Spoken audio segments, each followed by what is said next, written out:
ओम नमः शिवाय, हर हर महादेव। कैसे हो आप सब लोग? I hope you are good, enjoying, rocking and in high spirits. So आज हम किस चीज़ के बारे में बात करने वाले हैं? Today we are going to talk about what is blocking you to achieve your best of relationship and why are you still single? आइए हम इस चीज़ के बारे में देखते हैं। तो देरी किस बात की? See you in the video. Hello beautiful people. We are trying a different type of reading today. So I want to ask if somebody amongst you is facing issues in their relationships. अगर उनको बहुत ज़्यादा relationships issues आते हैं तो let's see what is the thing which is creating problems.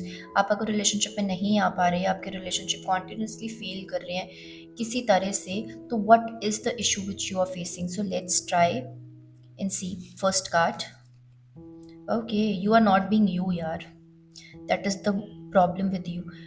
आप ना उस चीज़ को प्रोजेक्ट करने की कोशिश कर रहे हो, आप इस तरह से दिखाने की कोशिश कर रहे हो सामने वाले इंसान को जैसे आप हो ही नहीं। प्रॉब्लम सबसे बड़ी यही है कि सामने वाला जैसा चाहता है कि जिस तरह से आप बिहेव करो, जिस तरह की पर्सनैलिटी उसको आपके अंदर चाहिए ना, आप वैसा ही बनने की कोशिश कर रहे हो जो कि समवेयर आप नहीं हो। Be true to yourself यार, please be true to yourself. अगर हमें कई बारी कुछ रिलेशनशिप्स जो हमारे लिए वर्क नहीं कर रहे होते, अगर हमें उससे वॉक अवे भी करना पड़े ना, तो it is for our own benefit.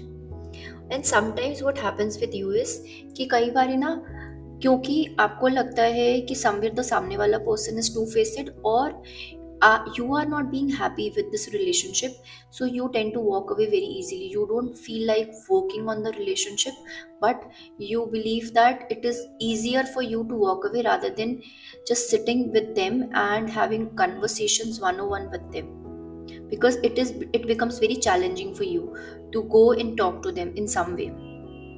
Let's see some more messages. Okay, so you feel that it is easier for you to walk away rather than getting hurt. Wow. भाई कुछ भी हम life में पाते हैं ना, उसके लिए हमें लाइफ में कुछ तो खोना पड़ता है लाइफ में। ठीक है, there is always a risk. Even if you invest your money in the stock market ना, तो somewhere there is a risk factor involve that you don't know how the market is going to react. You don't know that it is going to be fruitful for you or not. You don't have to be in living in fear all the time. If you will be like you want to get married but you will still be in fear ना, तो भाई शादी कैसे करोगे? उस चीज को, जिस चीज से भी डर लगता है लाइफ में, जिस चीज से भी डर लगता है, you have to work it out. उससे हेड ऑन मिलो, बात करो, चीजों को समझो।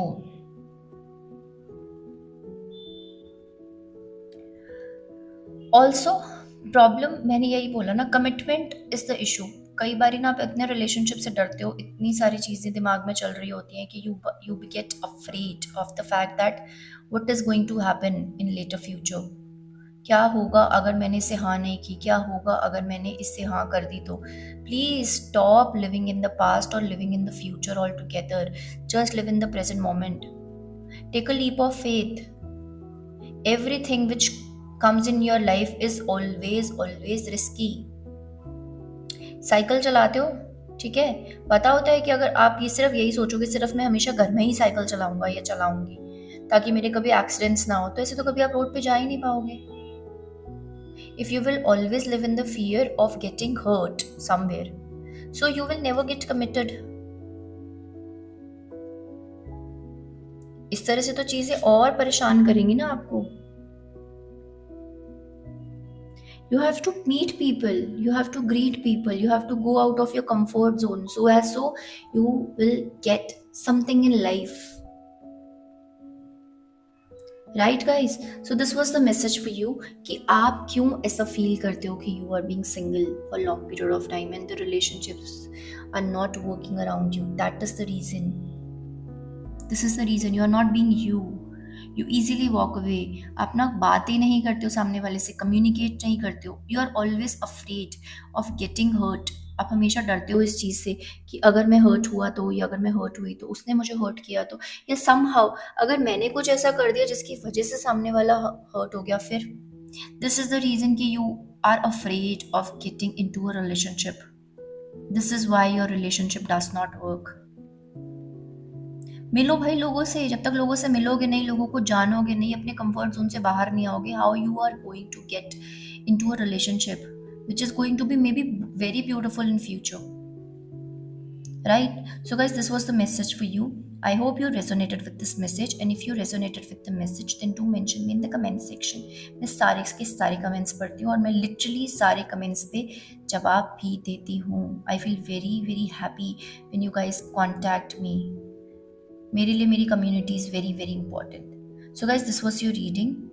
I hope you like the reading, and now we will see you in the next video. तब तक के लिए ओम नमः शिवाय, हर हर महादेव.